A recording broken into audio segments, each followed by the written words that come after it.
Royal গ্লোবেলৰ ছাত্ৰৰ সৈতে ৰহস্যজনক ঘটনা কি হ'ল?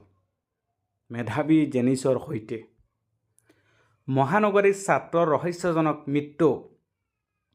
মহানগৰীৰ ৰয়েল গ্লোবেলৰ তৃতীয় ষান্মাসিকৰ ছাত্ৰ জেনিছ বৰাৰ মৃত্যু। ভাড়াঘৰত উদ্ধাৰ ছাত্ৰজনৰ মৃতদেহ। পঢ়াত খুবেই মেধাৱী আছিল জেনিছ। মহানগৰীৰ ছাত্ৰজনৰ মৃত্যুৰ ৰহস্য এতিয়ালৈকে অহা নাই। জেনিছৰ পৰিয়ালৰ মতে এয়া এক পৰিকল্পিত হত্যাকাণ্ড। এগৰাকী সহপাঠীৰ বিৰুদ্ধে পৰিয়ালৰ অভিযোগ। আৰু অভিযোগৰ পিছত অৰুণাচলৰ এগৰাকী ছাত্ৰীৰ সৈতে জেনিছৰ প্ৰেমৰ সম্পৰ্ক আছিল বুলি জানিব পৰা গৈছে। অৰুণাচলৰ যুৱকৰে মিলি জেনিছক হত্যা কৰাৰ অভিযোগ পৰিয়ালৰ। আৰু মৃতদেহত আঘাতৰ চিন স্পষ্ট আছে।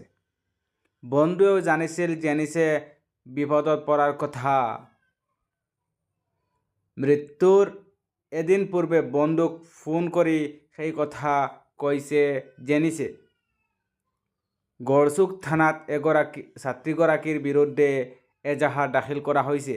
গড়চুক থানাত ছাত্ৰীগৰাকীৰ বিৰুদ্ধে এজাহাৰ দাখিল কৰা হৈছে। জেনিছৰ মৃত্যুৰ কাৰণ এতিয়ালৈকে ৰহস্যত অহা নাই, ৰহস্যৰ আৱৰ্তত আছে। আপোনালোকে যদি জেনিছক চিনি পায় বা জেনিছৰ যদি আপোনালোকে এই বিষয়ে কিবা তথ্য জানিব বিচাৰে, নেক্সট আপডেট চেনেলটো ছাবস্ক্ৰাইব কৰি ভিডিঅ'টোত এটা লাইক কৰি দিব। ধন্যবাদ।